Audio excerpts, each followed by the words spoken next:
ఆయన యందు మనసుండడం అలవాటైపోయిన వాడెవరో ఆయనను ఈశ్వరుణ్ణి చేరకుండా ఆపగలిగినది లేదు. అందుకే దాని విషయంలో ఒక విచిత్రమైనటువంటి మాట చెప్తుంటారు. ఆఖరికి భగవంతుని యందు ఐక్యమైపోయే స్థితిలో కూడా భక్తి యొక్క దార్ఢ్యం ఎలా ఉంటుందంటేట, ఇంకా భగవత్ సేవ యందే ప్రీతి పొందుంటుందిట. అయ్యో చూడండి, దానికి నేను మీకు ఒక ఉదాహరణ చెప్పాలంటే, నాకు కూతురుంది, కొడుకున్నాడు. నా కూతుర్ని నేను ఎంతో ప్రేమగా పెంచి పెద్ద చేశాను, చదివించాను. దానికి పెళ్లి సంబంధం నేనే చూశాను.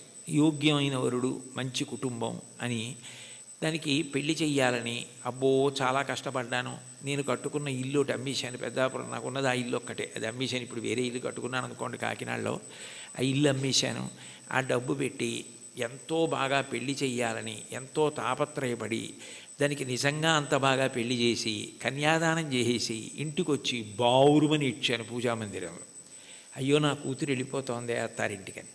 నేనే కదా కూతురికి పెళ్లి సంబంధం చూసింది, నేనే కదా అవన్నీ చేసింది, మరి కూతురు వెళ్ళిపోతోందని ఏడుపు ఏమిటి అంటే, ఎంత నేననుకుని ఇచ్చేస్తున్నా కూతురు నా ఇంట్లోంచి వెళ్ళిపోతోందని ఏడిచినట్టు భగవంతుని యొక్క భక్తిట మోక్షాన్ని కూడా ఒక స్థితిలో అమ్మో ఆయన ఎందుకు కలిసిపోవడమేనా, ఆయన్ని సేవించడానికి ఇంక అవకాశం ఉంటుందా అంటుంది.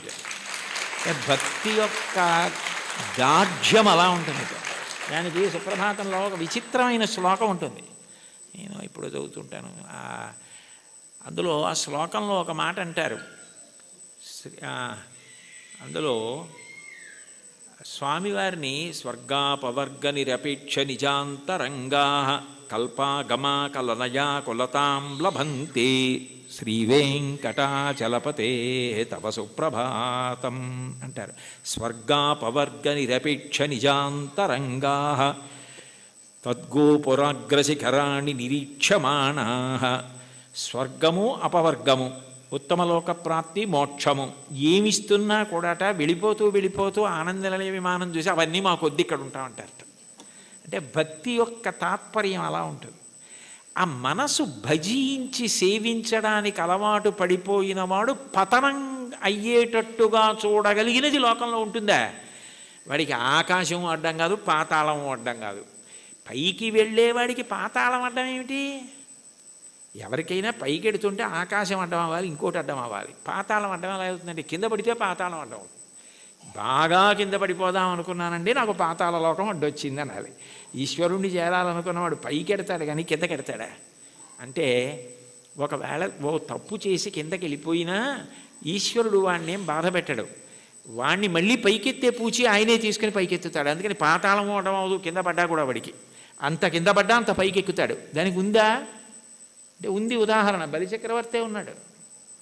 అంత ఇంద్రుణ్ణి గెలుద్దామనుకున్నవాడు గెలవలేక గురువుగారిని శుక్రాచార్యుల వారిని పట్టుకుని విశ్వజిత్ యాగం చేసి అగ్నిహోత్రంలోంచి బంగారు రథం, గుర్రాలు, గొప్ప గొడుగు, అక్షయబాణ తూణీరాలు, ధనస్సు అన్నీ పొంది ఇంద్రుణ్ణి ఓడించి అంత గొప్పవాడైతే ఇంద్రుడు బృహస్పతి దగ్గరికి వెళ్ళాడు. ఆయన గురువుగారు శుక్రాచార్యుల వారిని ఆశ్రయించాడు. నేను మా గురువుగారు మీ దగ్గరికి వచ్చాను, నేను ఎలా ఓడించాలి బలిచక్రవర్తిని అని అడిగాడు.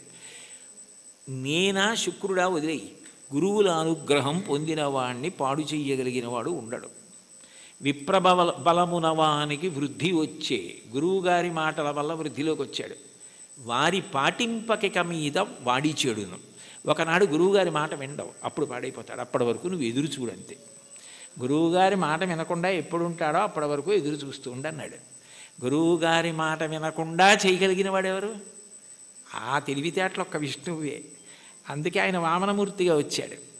వచ్చి 3 అడుగులు చాలన్నాడు. 3 అడుగులు ఏమిట్రా బాబు, నేను మహారాజుని, నువ్వు ఏమైనా అడుగు, గొడుగు, ఆఖరికి నీకు నేను ఏవైనా పెద్ద పెద్దవి ఇస్తాను తప్ప ఇది ఎక్కడి ప్రారంధం, నువ్వేమో 3 అడుగుల నేల ఇమ్మంటా ఏమిటి, 3 అడుగుల నేల అడక్కు, ఇంకేమైనా అడుగు, ఇంకేమైనా అడిగని పాపం ఎన్ని అడిగాడు. వరచేలములో, మాడలో, ఫలములో, వన్యంబులో, గోవులో, హరులో, రత్నములో, రథములో, విభృష్ణాన్నమో, కన్యలో, కరులో, కాంచనమో, నికేతనములో, భూములో, ధరణీఖండమో కాక ఏమడిగేదో ధాత్రి సురేంద్రోత్తమ, ఏం కావాలో అడుగన్నాడు. అబ్బెబ్బే ఒంటివాడ నాకు 1-2 అడుగుల మేరయిమ్ము సొమ్ము మేరయ్యొల్ల కోర్కె తీర బ్రహ్మ కూకటి ముట్టెద దానకుతుక సాంద్ర దానవేంద్ర, నేను ఒంటివాణ్ణి, నాకు 1-2 3 అడుగులు అన్నాడు. 2 అడుగులతో భూమి ఆకాశాలు కొలిచి 1 అడుగు బలిచక్రవర్తి తల మీద పెడతాడు. 1-2 అన్నాడు, 3 అడుగులు అనలేదు. ఇమ్మన్నాడు. ఇస్తానన్నాడు. ఇస్తానంటే శుక్రాచార్యులు వారు పరిగెత్తుకొచ్చారు. ఒరే నాయన, వచ్చినవాడు విష్ణువురా, ఇవ్వకు పాడైపోతామన్నారు. విష్ణువు అయితే మాత్రం నాకు పట్టిన గొప్పతనం ఎవరికి పట్టింది? ఆదిన్ శ్రీసతి కొప్పుపై తనువుపై అంశోత్తరీయంబుపై పాదాబ్జంబులపై కపోలతటిపై పాలిండ్లపై నూత్న మర్యాదంచెందు కరంబు క్రిందగుట ఆపైనా కరంబుంట మేల్ కాదే రజ్యము గిజ్జమున్ సతతమే కాయంబు నా పాయమే. అందరికీ అన్నీ ఇచ్చే లక్ష్మీపతి, లక్ష్మీదేవి ఒంటి మీద చెయ్యేస్తే ఆవిడ అబ్బాని పొంగిపోయేటటువంటి చెయ్యి కింద అవ్వడమా, పైన నేను చెయ్యి పెట్టి ఇవ్వడమా? ఇది చాలు, పోతే పోని అన్నాడు. గురువుగారి మాట తిరస్కరించాడు. పోయింది రాజ్యం అంతా. 3వ అడుగు ఎక్కన పెట్టనన్నాడు. నా సునృతంబుగా నినుడువదు నా జివ్వ బొంకజాల నాకు బొంకు లేదు, నీ తృతీయ పదము నిజము నా శిరమున నెలబు చేసి పెట్టు ఈశ్వర అన్నాడు. నేను అబద్ధం అన్నాయా, 3వ అడుగు ఇక్కడ పెట్టేయన్నాడు. పాతాళానికి తొక్కేశాడు. అంటే పడిపోయాడా? ఏదైనా పోగొట్టుకున్నాడు కానీ మాట తప్పకుండా భక్తితో అలాగే నిలబడ్డాడు. ఆ భక్తికి ఆయన ఏం చేశాడు? తాత్కాలికంగా నువ్వు అలా ఉంటావు, కానీ సావర్ణి మనువు వేళకు దేవేంద్రుండకు నితడు దేవతలకు దుర్భాసితమకు నాచోటికి రావింతును అందు మీద రక్షింతు దయన్.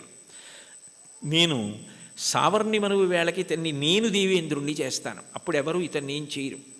ఇతను పాతాళంలో ఉన్నా నా సుదర్శన చక్రం కాపాడుతుంది, రోగాలుండవు, ఇతన్ని ఎవ్వరూ ధిక్కరించడానికి వీల్లేదు. ఇతను దేవేంద్ర పదవి అయిపోయిన తర్వాత చూడ్డానికి కూడా వీలు కాని వైకుంఠానికి ఇతన్ని పిలిపించి నా యందు ఐక్యం చేసుకుంటానని వరం ఇచ్చాడు. పాతాళానికి పోతే మాత్రం ఏమైనా అడ్డమైందా? మళ్ళీ ఎగిరి ఎంత దూరం వెళ్ళాడు, ఏ స్థాయికి వెళ్ళాడు? భగవంతుని యందు భక్తి నిలబడినది నిజమైతే నిన్ను అడ్డగలిగినది లేదు. అటువంటి వాడికి కైలాసమే కనపడినా బ్రహ్మలోకమే కనపడినా త్రోవలో వెళ్ళిపోతున్నప్పుడు ఒక వ్యక్తి దాహం తీర్చుకోవడానికి ఆగి ఒక్కసారి చలివేంద్రంలో నీళ్లు తాగి వెళ్ళిపోయినట్టు ఆగి చూసి వెళ్ళిపోయే లోకాలే తప్ప అబ్బాయి ఇవి బాగున్నాయని వాడు ఆగిపోడు. అవే బ్రహ్మలోకం. కైలాసాదులు కూడా ఆయనకి త్రోవలోకి వచ్చినా అమరావతి వచ్చినా స్వర్గమే వచ్చినా ఆయన ఆగడం. ఎందుకంటే ఆయన దృష్టి అంతా ఎప్పుడూ భగవంతుని యందు రమిస్తూ ఉంటుంది, ఆయన ఎందే కలుస్తాడు. దానికి కావలసినది సద్గురు బోధ అంటారు. చెప్పకుండా చెప్పడం, అన్యాపదేశోపదేశము అని పైకి చెప్పకుండా చెప్పడం. నేర్చుకోవలసినది ఏమిటంటే ఎప్పుడూ భగవంతుణ్ణి స్మరించగలిగినటువంటి మనసుని నీలో నువ్వే పెంపొందించుకో. ఉద్ధరేణ ఆత్మనాత్మానం ఆత్మానవసాదయేత్ ఆత్మైవరాత్మనా బంధు ఆత్మైవ రిపురాత్మన. నిన్ను నువ్వు ఉద్ధరించుకోవాలి. నీకు ఆకలిస్తే నువ్వు అన్నం తినాలి, నీకు నిద్ర వస్తే నువ్వు నిద్రపోవాలి. నిన్ను నువ్వు ఉద్ధరించుకోవాలి. నీకు నువ్వే మిత్రుడు, నీకు నువ్వే శత్రువు. నీ మనసు లౌకిక విషయముల యందు మాత్రమే అనురక్తమైతే నిన్ను బాగు చేయగలిగిన వాడు ఎవ్వరూ ఉండడు. నీ మనసు భగవంతుని యందు రమించడం అలవాటైతే నిన్ను ఎవ్వరూ ఉద్ధరించక్కర్లేదు. అది నీ అంత నువ్వుగా ఆ భక్తికి ముహూర్తాలు ఉండవు. వచ్చే ఏకాదశి నుంచి భక్తిగా ఉంటానండి అంటే అదేమైనా శంకుస్థాపన గృహప్రవేశమా? భక్తిగా ఉండడం అన్నది మనసులో భగవంతుని యొక్క చింతన చేత వస్తుంది. ఎంతటి మహోపకారి అన్న భావన అది కలిగితే ఆయన ఆరాధన యందు లౌల్యము కలుగుతుంది. ఎప్పుడెప్పుడు ఆరాధిస్తానా, ఎప్పుడు కాళ్ళు కడుగుతానా, ఎప్పుడు అర్ఘ్యం ఇస్తానా, ఎప్పుడు ఆచమనీయం ఇస్తానా అని మనసు కొట్టుకుపోతుంది. అర్చాలౌల్యా సంతతం చంద్రమౌళే పౌనఃపుణ్యం విష్ణునాంనాంచ పాఠ ఏకం చాసౌ బోధతే దేవతానాం అంటారు మహాస్వామి వారి గురించి. అటువంటి స్థితి కలుగుతుంది.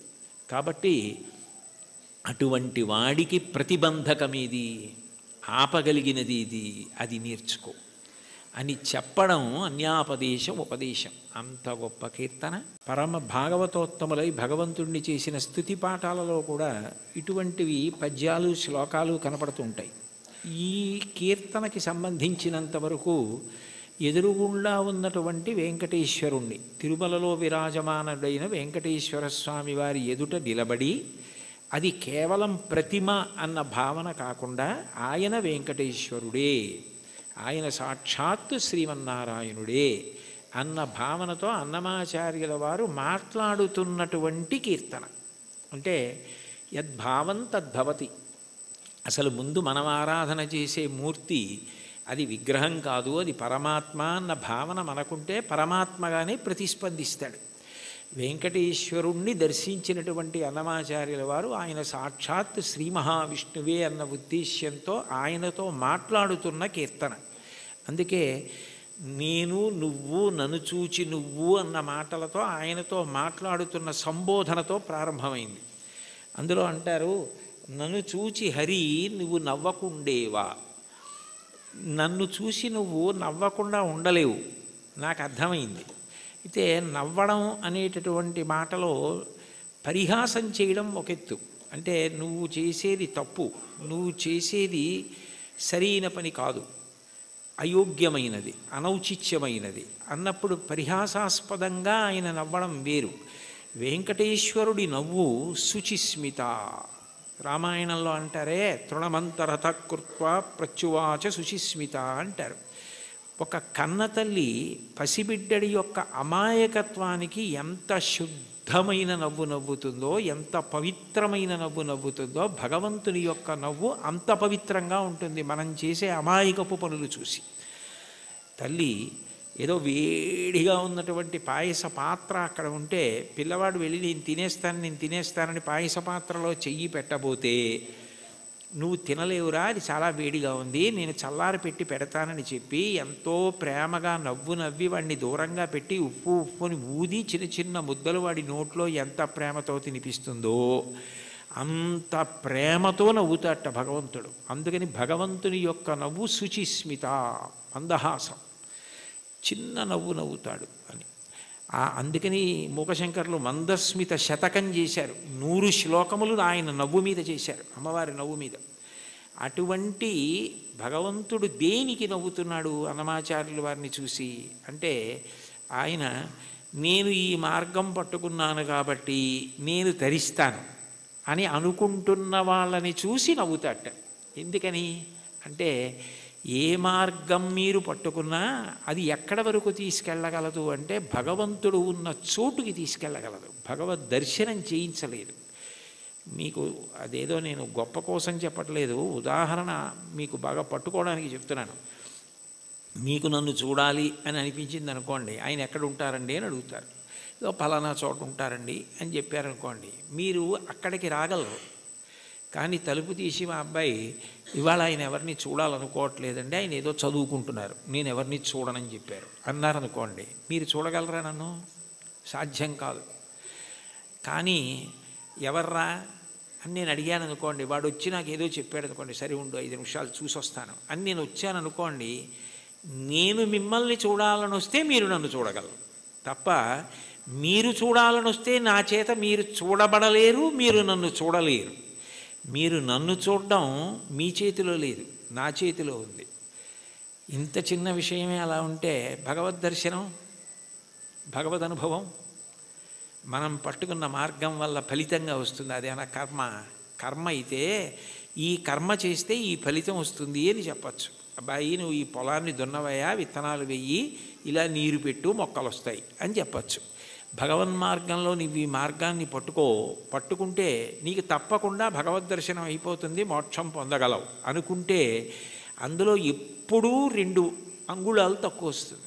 నేను చేస్తున్నాను కర్తృత్వం, దాని చేత ఈ ఫలితం వస్తుంది ఒక ఆశ.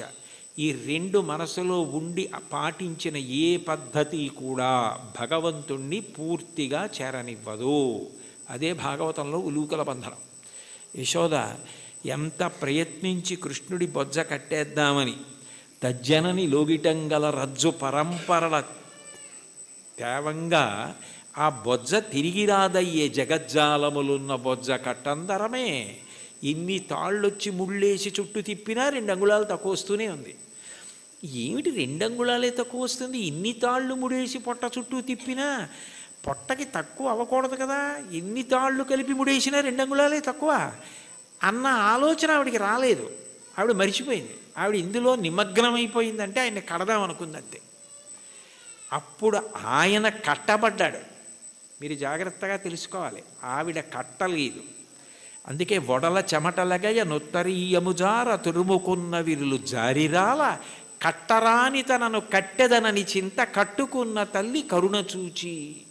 చిక్కడు సిరికౌగిటిలో చిక్కడు సనకాది యోగి చిత్తాబ్జములన్ చిక్కడు శృతిలతి కావలి చిక్కెనతడు లీల తల్లి చేతన్ రోలన్.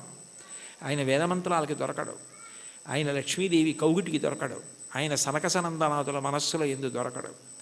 కానీ ఆయన దొరికిపోయాడు యశోదకి. ఎందుకు దొరికిపోయాడు అంటే ఆమె ఎందుకు చేస్తోందన్నది ఆమె మరిచిపోయి ఆయన ఆయనని కట్టడం అన్న దాంట్లో 2 అంగుళాలు తక్కువ వచ్చాయన్నది ఆవిడ మరిచిపోయినప్పుడు కట్టబడ్డాడు. నేను ఇది చేస్తున్నాను, ఈ మార్గం పట్టుకున్నాను, దీనివలన ఇది కలుగుతుందని నువ్వు మరిచిపోయి ఆనందంతో అది చేసినప్పుడు ఆయన నీ చేత బంధింపబడతాడు. అదే మహాభారతంలో సహదేవుడు కట్టడం, అదే భాగవతంలో యశోద కట్టడం. అది లేనప్పుడు నేను ఒకటి పట్టుకుని ఇదిగో ఇది చేసుకొచ్చేస్తున్నాను కాబట్టి నీ దగ్గరికి వచ్చేస్తున్నాను, నువ్వు నాకు వశపడిపోతావంటే నేను గొప్ప ఆయన గొప్ప. అప్పుడు దానికి ఒక పాఠ్య ప్రణాళిక ఉంది, ఇలా చేసేస్తే ఆయన దొరికిపోతాడని.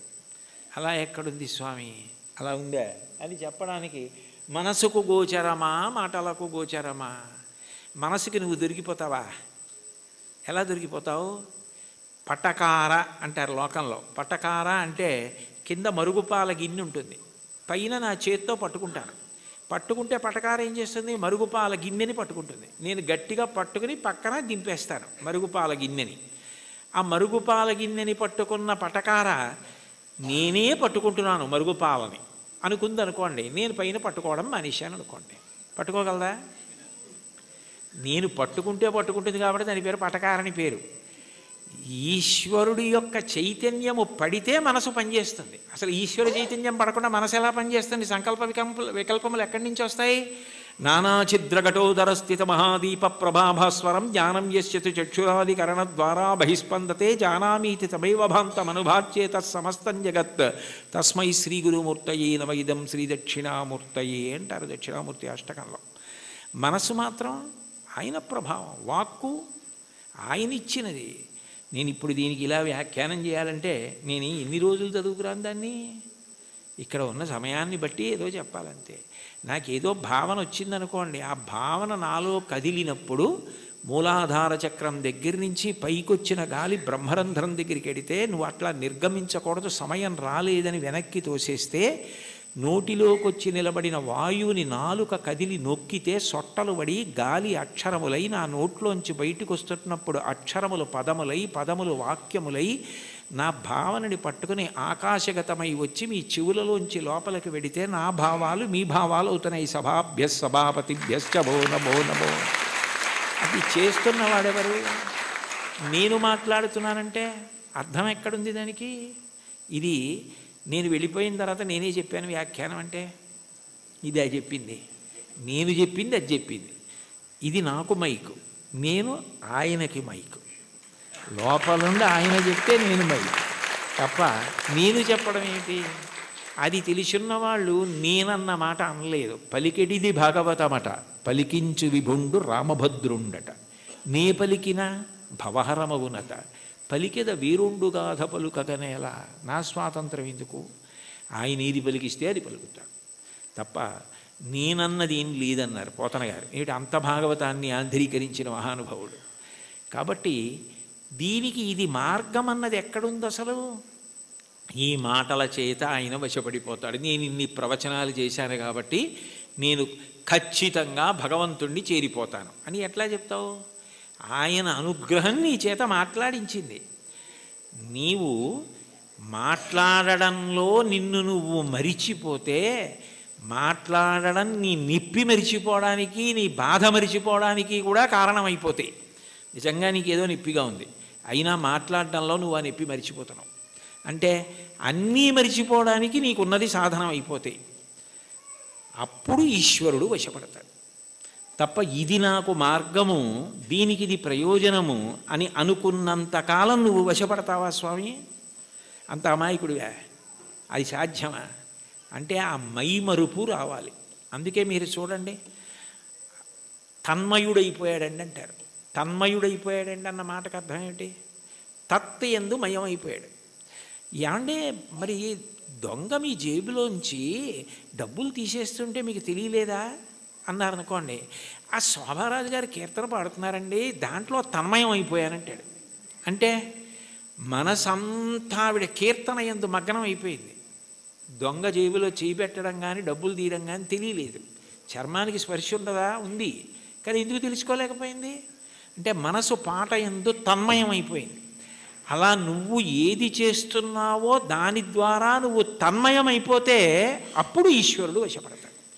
తప్ప ఇది నేను ఇంత బాగా చేస్తున్నానని నువ్వు నీకు పొగుడుకోవడం అలవాటైపోతే, ఇది నేనే చేస్తున్నాను అనుకుంటే నువ్వు బాగా చేసుకుంటున్నావు కదరా, చేసుకో అంటాడు. అది తన్మయానికి కారణమై, అందుకే చిట్ట చివరికి ఏదైనా ఎక్కడికి వెళ్ళాలి అంటే మౌనమునందు పర్యవసించాలి. చిట్ట చివరికి సంగీతము నాదమునందు, శబ్దం ఎక్కడ పుడుతోందో అక్కడ లయమైపోతుంది. నాదతను మనిషం శంకరం అంటారు త్యాగరాజస్వామి. అందుకే ఆ నాదము శంకర శరీరము, దాని యందు లయం అవ్వాలి. ఇక్కడ ఉన్నారు కదా మంజు భార్గవి గారు, శంకరాభరణంలో ఆయన ఏదో ఉరిమి ఉరుములు మెరిసే మెరుపుల చిరుచిరు నవ్వులు కాబోలు, సరిసరి నటనలు కాబోలు అని పరవశాన శిరసూగంగా ధరకు జారెన శివగంగ నాగానలహరి నువ్వు మునుగంగా అని పరవశించిన పరమశివుడు తల కిందకి జింపి చూస్తేట గంగ కింద పడి ఈయన తడిసిపోయేట. ఈయన గానలహరిలో ఆయన మురిగిపోయేట. అప్పుడు ఒక్క క్షణం ఆగిపోయాడు అనుకోండి, అప్పుడు నాదోపాసన చేసిన వాడను నీవాడను నేనైతే, అది నాదమునందు ఉపాసన.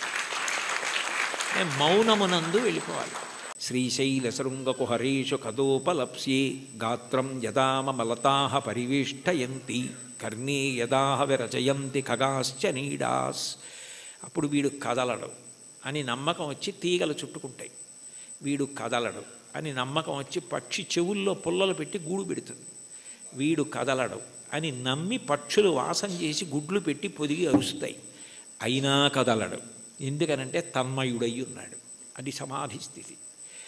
ఆ స్థితికి వెళ్ళినవాడు అనుభవిస్తున్నాడు ఈశ్వరుణ్ణి. వాడు జీవన్ముక్తుడవుతున్నాడు. వాడి శరీరము పడిపోయినప్పుడు విదేహమోక్షాన్ని పొందాడు. శరీరం పోయింది, ఇంకా అంతటా పరివ్యాత్మమైన ఆత్మ అయ్యాడు. ఆ తన్మయావస్థ పొందడానికి ఇది సోపానము కావాలి తప్ప, ఇది నాకున్న ప్రజ్ఞాని నాకు నేను 10 మాటలు మిడిసిపడడానికి కారణమైనంత కాలము ఈశ్వర నిన్ను చేరడానికి ఎట్లా హేతు అవుతుంది? నువ్వు నవ్వవా నన్ను చూసి?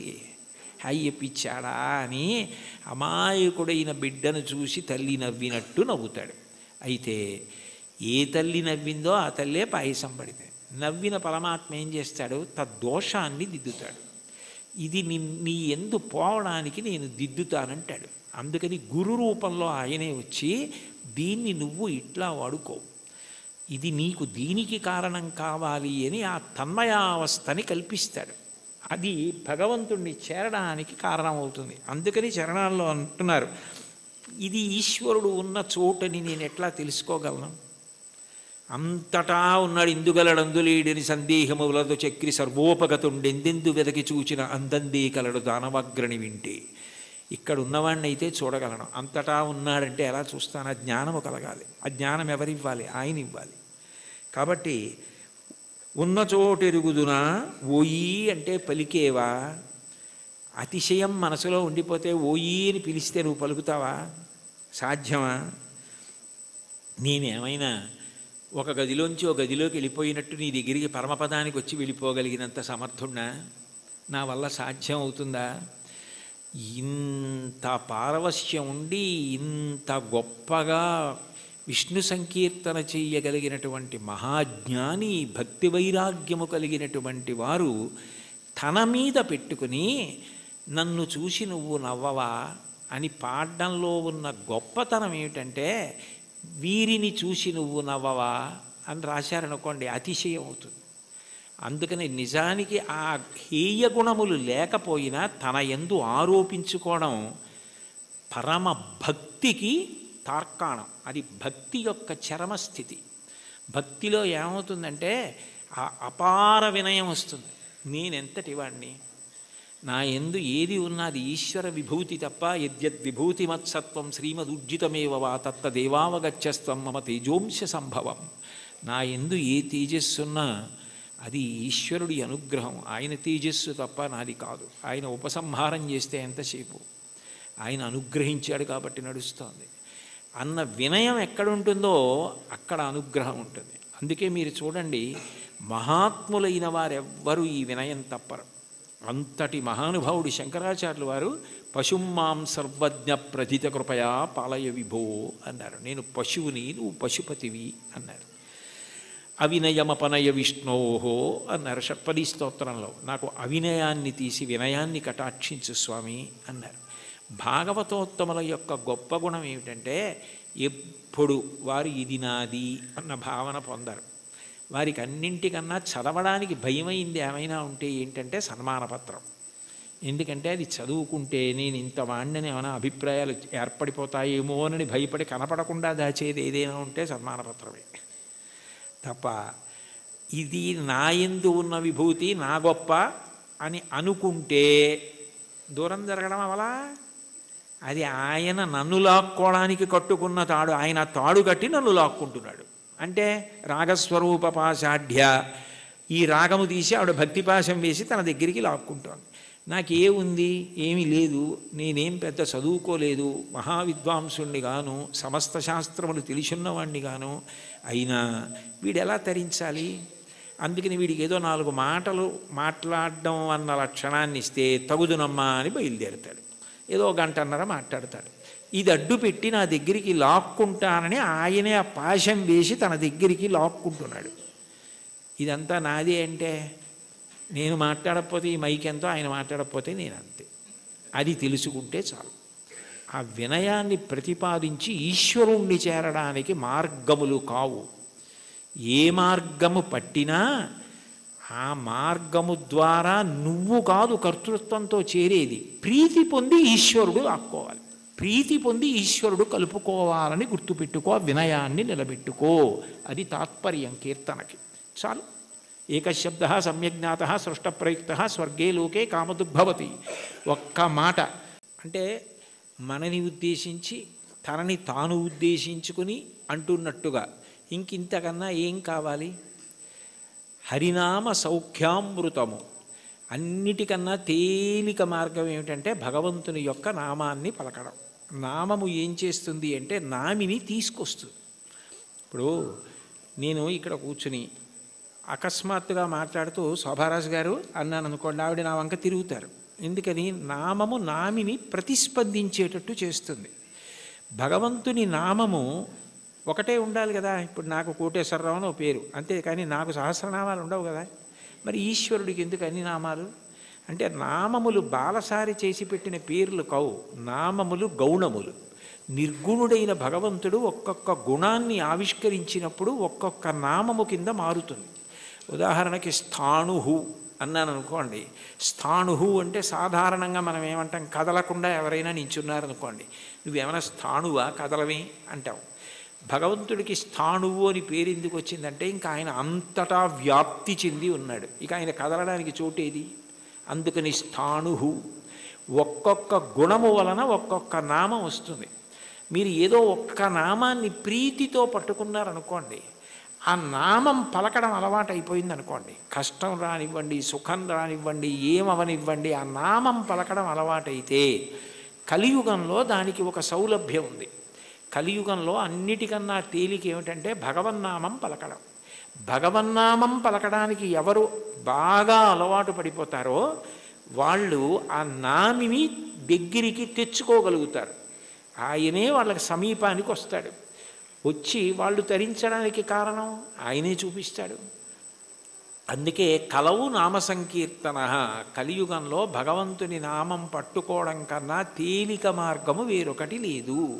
నాకు మంత్రం రాదు, తంత్రం రాదు, యజ్ఞం రాదు, యాగం రాదు, రాని వాటి గురించి విచారించకు. ఏదో ఒక నామం పలకగలవు కదా, శివ అనగలవు, రామ అనగలవు, ఆ నామం పట్టుకో చాలు. అది ఒక్కటి పట్టుకుంటే అది 2 ప్రయోజనములు చేరుస్తుంది. ఒకటి, నువ్వు చేసిన పాపములు ఏవి నిన్ను ఈశ్వరుణ్ణి చేరకుండా ప్రతిబంధకంగా నిలబడతాయనుకుంటున్నావో వాటిని తీసేస్తుంది. 2, ఎవరిని నువ్వు చేరాలనుకుంటున్నావో వాణ్ణి నువ్వు ప్రయత్నపూర్వకంగా చేరడం కాదు, వాడొచ్చి నీ దగ్గర నిలబడి వాడు నిన్ను పొందేటట్టు చేస్తుంది. ఎంత తేలికైంది. అందుకే నామస్మరణ ధన్యోపాయం నహి పశ్యామో భవతరణే.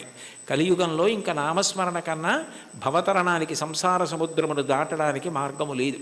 భాగవతంలో అంటారు, నామము ఎంత తేలిక అంటే బిడ్డ పేరు పెట్టి పిలిచిననైన విశ్రామ కేళినైన మిగుల గేలినైన పద్య గజ్జ గీత భావార్థములనైన కమలనయను తలుప కలుషహరము.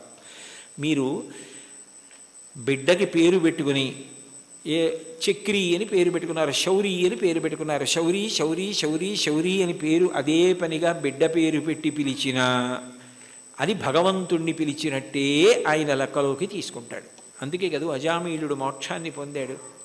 కాబట్టి బిడ్డ పేరు పెట్టి పిలిచిననైన విశ్రామ కేళినైన, ఆడుకుంటూ భగవంతుడి పేర్లు కొన్ని అవతల వాళ్ళు పెట్టుకుని యువతల వాళ్ళు పెట్టుకుని ఆడుకుంటూ పిలుచుకున్నా సరే భగవంతుడు దాన్ని తన నామం ఉచ్చరించడం కానీ స్వీకరిస్తాడు.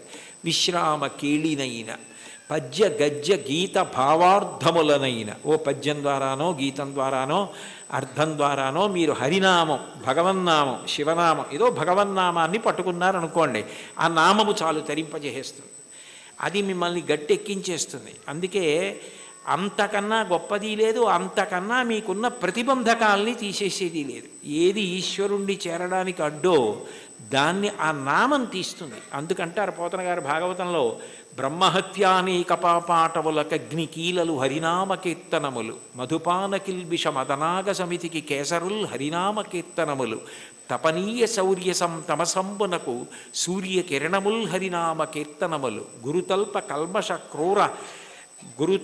కల్మష క్రూర సర్పములకు గేకులు హరినామ కీర్తనములు, మహిత యోగోగ్ర నిత్య సమాధి విధుల అరలు బ్రహ్మానిసురలకు అందరాని భూరి నిర్వాణ సామ్రాజ్య భోగ భాగ్య ఖేళనంబులు హరినామ కీర్తనములు.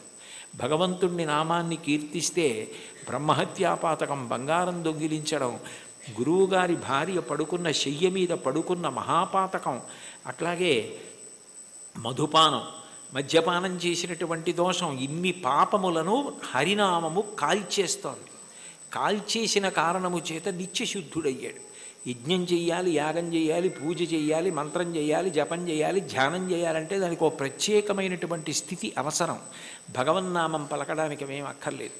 కూలిన చోట, కొట్టబడి కుందిన చోట, మహాజ్వరాదులను ప్రీలిన చోట, సర్పముఖ పీడలు పొందిన చోట, ఆర్తులై తూలిన చోట, విష్ణు భవదూరిని పేర్కొని రేని అక్కాలుని యాతనా వితతి పోనరు కానరు దుఃఖభావముల్. కూలినప్పుడు, కింద పడ్డప్పుడు, పాము కనపడినప్పుడు, ఏదో తగిలి పడిపోయినప్పుడు, జ్వరం వచ్చినప్పుడు భగవన్నామం పలకడం అలవాటైనటువంటి వాడు భగవంతుణ్ణి పొందుతాడు. కలియుగంలో భగవన్నామం పలకడం కన్నా తేలికైన మార్గము వేరొకటి లేదు. నీకు హరినామ సంకీర్తనం కన్నా, ఆయన నామం పలకడం కన్నా ముక్తి పొందడానికి కానీ, ఇహమునందు సమస్త సౌఖ్యములను పొందడానికి కానీ వేరొక తేలికైన మార్గం ఉండదు. చూడండి, ఏదైనా ఇచ్చి చాలదా, ఇది సరిపోదా నీకు అంటారు. అంటే ఇంకింతకన్నా ఏం కావాలి? చాలదా? హరినామ సౌఖ్యామృతము, హరినామము అన్న సౌఖ్యామృతం అది. ఆ అమృతం, ఆ నామం పలికిన వాడు ఎవరున్నాడో ఇక వాడు సమస్తమును దాటిపోతాడు. అందుకే బ్రతికియున్నన్నాళ్ళు నీ భజన తప్పను కాని మరణకాలమునందు మరతునేమో, ఆ వేళ యమదూతల అగ్రహంబున వచ్చి ప్రాణముల్ పెకలించి పట్టునప్పుడు కప వాత పైత్యముల్ కప్పగా శ్రమచేత కంపముద్భవమంది కష్టపడుచు నారాయణాయంచుని నా జిహ్వతో నిన్ను పిలుతునో శ్రమచేత పిలువలేను, నాటికిపుడి నీ నామస్మరణ చేతు చివునిడవయ్య భూషణ వికాస శ్రీధర్మపుర నివాస దుష్ట సంహార నరసింహ దురిత దూర అంటారు. నామం పలికితే భగవంతుడు అంత ప్రీతి పొందుతాడు. కలియుగంలో నామం చెప్పడం ఇల్లు తుడుచుకోవడం లాంటిది. దుమ్ము పడ్డా పడకపోయినా 2 పూట్ల ఇల్లు ఎలా తుడుచుకుంటారో అట్లా రోజు కాసేపు భగవన్నామం చెప్పడం అలవాటైతే వాడు తరించడానికి అది మార్గం అవుతుంది. అందుకే కంచి కామకోటి పీఠాధిపత్యం వహించిన మహాపురుషులు అపర శివావతారులు నడిచే దేవుడిని పేర్గాంచిన 68వ పీఠాధిపతులు శ్రీ శ్రీ శ్రీ చంద్రశేఖరేంద్ర సరస్వతి మహాస్వామి వారు పెద్ద పెద్ద సభలలో వేల జనం మేము డబ్బిస్తాం, పళ్ళిస్తాం, బట్టలు ఇస్తామంటే అవేమీ వద్దు, ఈ పేద సన్యాసి మీ నుంచి కోరుకున్నది మీరు ఇవ్వగలిగినది అడుగుతాడు, అందరూ ఇవ్వగలరు, ఇస్తారా అని అడిగేవారు. ఒక రోజులో 2 నిమిషాల సమయం నాకు ఇచ్చేయండి, ఆ సమయం మీది కాదు కాబట్టి ఆ 2 నిమిషాలు భగవన్నామని చెప్పండి చాలదేవారు. అంటే భగవన్నామం అంత గొప్పది. భగవన్నామం క్రమంగా జ్ఞానం వైపుకి తీసుకెడుతుంది. మీరు రోజు నామాలు చెప్పుకోవడం అలవాటైందనుకోండి, లలితా సహస్రం రోజు చదువుతుంటే కొన్నాళ్ళు పోయాక ఎందుకు అమ్మవారి నామాల్లో రాగస్వరూప పాషాఢ్య క్రోధాకార అంకుశోజ్వల మనోరూపేక్షుకోదండ పంచతన్మాత్రసాయక ఏమిటి ఆ నామాలకు అర్థం అని తెలుసుకోవాలనిపిస్తుంది. ఆ నామాలకు అర్థం తెలిస్తే తత్వం తెలుస్తుంది, తత్వం తెలిస్తే పరవశం కలుగుతుంది, పరవశం కలిగితే మీరు మిగిలినది మర్చిపోతారు. అక్కడ ఈశ్వరుని యొక్క అనుగ్రహం. దానికి నేను ఒక ఉదాహరణ చెప్పాలి అంటే, మీకు లలితా సహస్రం అర్థం బాగా తెలిసిందనుకోండి, మీరు చదువుతున్నారు లలితా సహస్రం, నవచంపక పుష్పాభనాసాదండ విరాజిత అనో, లేకపోతే ఏదో అమ్మవారి యొక్క కబరీబంధంలో తిరుగుకునేటటువంటి పువ్వులు ఉంటాయి కదా, ఆ పూల దండ గురించో ఏదో మీకు ఆ నామం వచ్చింది. వచ్చేటప్పటికి చంపకాశోక పున్నాక సౌగంధిక లసత్కచ అని నామం వచ్చింది. మీకు అమ్మవారి నల్లటి కబరీబంధం, దాని మధ్యలో ఉన్న చూడామణి, తలకి అటు ఇటు పెట్టుకున్న సూర్యచంద్రులు, పాపటలో పెట్టుకున్న కుంకం, ఆవిడ ఇలా పెట్టుకున్నటువంటి ఆ చూడామణితో కూరుకున్నటువంటి ఆభరణ విశేషం, అమ్మవారి కబరీబంధంలో పెట్టబడినటువంటి సింహాచల సంపంగి పూల దండ, అశోక పుష్పాల దండ, ఇవన్నీ కనపడి ఆ కబరీబంధం వంక మనసు నిలబడిందనుకోండి, మీకు తెలియకుండా మీరు ఏం చేస్తారంటే తర్వాత నామం చెప్పలేరు. చంపకాశోక పున్నాక సౌగంధిక లసత్కచ, చంపకాశోక పున్నాక సౌగంధిక లసత్కచ, చంపకాశోక పున్నాక సౌగంధిక లసత్కచ అంటుంటారంటే మీ మనసంతా కూడా అమ్మవారి కబరీబంధమునందు లయమైపోయింది. ఆ కొప్పు ముడిని చూస్తాను. అప్పుడు భార్య ఎవరో అటువైపు వచ్చి, ఏమిటి ఈయన ఇవాళ లలితా సహస్రం ఇదే నామం చెప్తున్నారు, మరిచిపోయారా ఏమిటా అని, కురివిందమణిశ్రేణీ కనత్కోటి రమండిత అందనుకోండి, పాడు చేసేసావేనా ధ్యానం అంటే అక్కడ మనసు లయమైంది, ఇంకా మిగిలినవి ఏవి గుర్తు రావట్లేదు. అమ్మవారి కబరీబంధ దర్శనం చేస్తున్నాడు. నామాల యొక్క అర్థం తెలిసిందనుకోండి, అదే భగవత్తత్వం. ఆ భగవత్తత్వం తెలిసిందనుకోండి పరవశం, పరవశమే మీ యొక్క ధ్యాన స్థితికి కారణం. అప్పుడు ఏమవుతుందంటే మీకు ఏది చూస్తున్నా నామవైభవము, ఆ ఈశ్వర తత్వం మీ యందు ప్రకాశిస్తూ మీకు గొప్ప ఆనందాన్ని ఇస్తాయి. చాలదా హరినామ సౌఖ్యామృతము. అది మీకు ఏమి ఇవ్వలేదు కనుక మీకు ఏదైనా ఇస్తుంది. ఇది ఒకటి హరినామమింతైన చాలదా చెదరకి జన్మముల చెరలు విడిపింప. ఇన్ని జన్మాలు ఒకట రెండా, నానానేకపయూధముల్ వనములోనన్ పెద్ద కాలంబు సన్మానింపం దశలక్ష కోటి కరణీనాథుండనయ్యుండి మద్దానంభ పరిపుష్ట చందన లతాంత ఛాయలందుండలేక నీరాశ ఇతేల వచ్చిది భయం బిట్లో కది ఈశ్వర అంటాడు గజేంద్రుడు. 10 లక్షల కోట్ల భార్యలు నాకన్నాడు. అంటే నిజంగా అప్పుడే ఎన్ని జన్మలిత్తానో, ఎంతమంది భార్యలో, ఎంతమంది పిల్లలో, పునరపి జననం పునరపి మరణం పునరపి జననీ జఠరే చైనం ఇహ సంసారే బహుదుస్తారే కృపయాపారే పాహిమురారే. ఆ జన్మ పరంపర నుంచి విడిపించడానికి ఒక్క నామం చాలదా? చాలదా హరినామ సంకీర్తనము. మదినొకటి హరినామమింతైన చాలదా 10,000 నరక కోపముల వెడలింప. 10,000 నరక కోపముల యందు పడవలసిన పాపాలు తీసేయడానికి ఒక్క నామ సంకీర్తనం చాలు. ఎంత పెద్ద దూది పర్వతమైనా కాలిపోవడానికి ఒక్క నిప్పు రవ్వ చాలు, ఒక్క నామం చాలు, ఎంత సంచితమైన దగ్ధమైపోతోంది. కలదొకటి హరినామ కనకాద్రి చాలదారి బంగారు కొండ. తొలగుమని దారిద్ర్య దోషంబు చెరచ. లేదన్న బాధ పాపము వలన వస్తే పాపమును తొలగించడానికి ఆ నామం చాలు. తెలివొకటి హరినామ దీపమది చాలదా, కలుషంపు కఠిన చీకటి పారద్రోల. కఠినమైన అజ్ఞానమనే చీకటిని పారద్రోలడానికి భగవన్నామం అన్న దీపం చాలు. అయితే చివర పెద్ద ముడేశారు. భగవన్నామమునందు అనురక్తి దేనికి కలుగుతుంది అంటే భాగవతులతో కలిసి తిరిగితే వస్తుంది. వాళ్ళు ఎప్పుడూ భగవన్నామం చెప్పుకున్నంత పరవశించిపోతాడే, ఆయనతో ఉంటే ఎప్పుడు ఆ భగవత్ కథలు భగవద్వైభవం అలా తలుచుకు మురిసిపోతూ ఉంటాడని మనకి కూడా అబ్బుతుంది.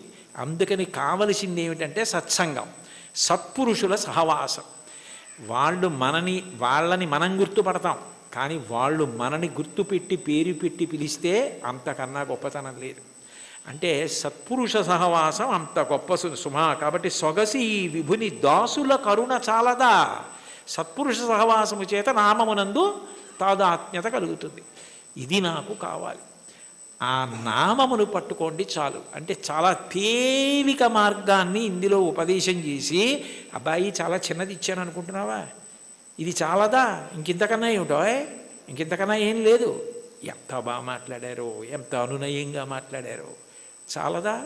అన్నమాచార్యుల వారి వంటి వాగ్గేయకారులు ఈశ్వర కటాక్షం చేత పొందిన విద్య, వారికి తెలియని సంప్రదాయం, వారికి తెలియని పురాణ సంబంధమైన విషయాలు, వారికి తెలియని ఆరాధన రహస్యాలు ఉండే అవకాశం ఉండదు. అందుకే వారు ఏ ప్రధాన భావనతో ఒక కీర్తనని రచన చేయడం ప్రారంభం చేశారో దానికి సంబంధించిన విషయాన్ని సమగ్రంగా కీర్తనలో ప్రతిపాదించగలుగుతారు. మీరు ఈ కీర్తనని పరిశీలిస్తే ఆయన కొండలలో నెలకొన్న కోనేటి రాయడువాడు అని ప్రారంభం చేశారు. శ్రీవేంకటేశ్వరుడు కొండలలో నెలకొన్నాడు, 7 కొండలలో ఉన్నాడు అన్న విషయం అందరికీ తెలుసున్న విషయం. అయితే యథార్థానికి భగవంతుడు కొండ మీద ఉండడానికి ప్రధాన కారణం ఏమిటంటే, కొండ మీద ఉన్న దేవుణ్ణి తెలుసుకోవాలంటే కొండ ఎక్కాలి.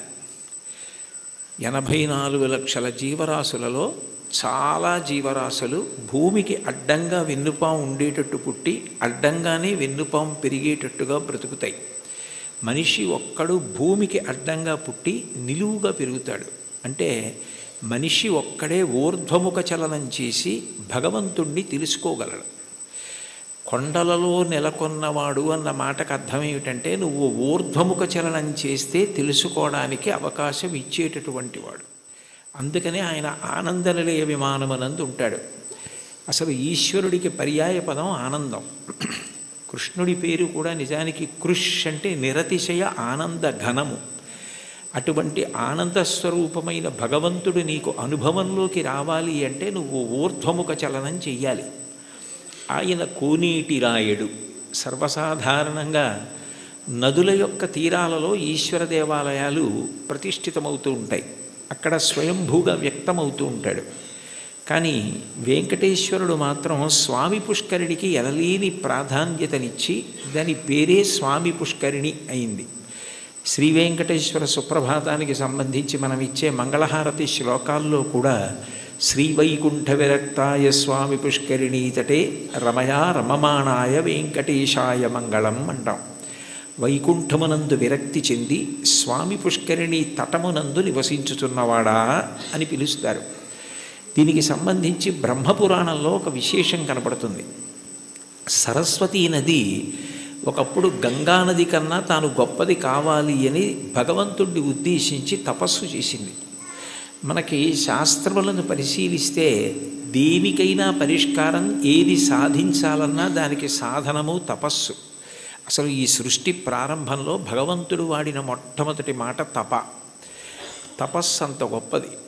అందుకని గంగానది కన్నా తాను గొప్పది కావాలని సరస్వతీ నది తపస్సు చేయడం మొదలుపెట్టింది. పులస్త్య బ్రహ్మ అక్కడికి వచ్చారు. పులస్త్య బ్రహ్మ వచ్చినప్పుడు సరస్వతీ నదికి అధిష్టాన దేవత ఉంటుంది. ఆవిడికే కాదు, ప్రతి నదికి అధిష్టాన దేవత ఉంటుంది. ఆ అధిష్టాన దేవత అనుగ్రహించినప్పుడు ఒక రూపంతో ప్రత్యక్షమై కనపడుతుంది. అందుకే భాగవతంలో పరీక్షిత్ ప్రాయోపవేశం చేసినప్పుడు అమ్మా అని పిలిచిన నరు పొమ్మ అని ముక్తికడకు బుత్తువట, కృపన్ లెమ్మా నీ రూపముతో రమ్మా నాకెదురంగ గంగ రమ్యతరంగా అంటాడు. కాశీఖండంలో శ్రీనాథుడు కూడా గంగ అధిష్టాన దేవత ప్రాణోత్క్రమణమవుతున్న వాళ్ళని వచ్చి ఎలా అనుగ్రహిస్తుందో చెప్తాడు. ప్రత్యక్షమై వచ్చి భాగీరథి గంగ మృదులహస్తము సాచి మేను నివురు అంటాడు. అటువంటి సరస్వతీ నదికి కూడా అధిష్టాన దేవత ఉంటుంది. ఆవిడ తపమాచరిస్తోంది గంగ కన్నా గొప్పది కావాలి అని. గంగానదికి ఒక ప్రాముఖ్యత ఉంది. ఆవిడ ఒక్కతే త్రిపథగా అంటే 3 లోకముల యందు ప్రవహిస్తుంది. ఆమె స్వర్గలోకంలో ప్రవహిస్తే మందాకిని, భూమి యందు ప్రవహిస్తే భాగీరథి, పాతాళమునందు ప్రవహిస్తే భోగవతి. 3 లోకముల యందు ప్రవహించేది త్రిమూర్తుల యొక్క స్పర్శ కలిగినది గంగానది ఒక్కటే. బ్రహ్మకమండలంలో ఆయన నిత్య వ్యాపారము చేసుకోవడానికి అంటే నిత్యకర్మ చేయడానికి ఉపయుక్తమవుతుంది. ఆదావాది పితామహస్య నియమ వ్యాపార పాత్రీజలం అంటారు శంకరాచార్యులు వారు గంగాష్టకం చేస్తూ.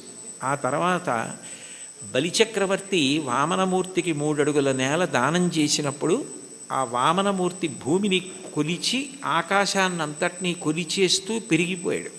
ఇంతంతై వటుడింతయై మరియు తానింతై అభోవీధిపై అంతైతో యదమండలగ్రమణ కల్లంతై ప్రభారాశిపై అంతై చంద్రునకంతయై ధ్రువినిపై అంతై మహర్వాటిపై అంతై సత్యపథోన్నతుండగుచు బ్రహ్మాండాంత సంవర్ధియ్యి అని.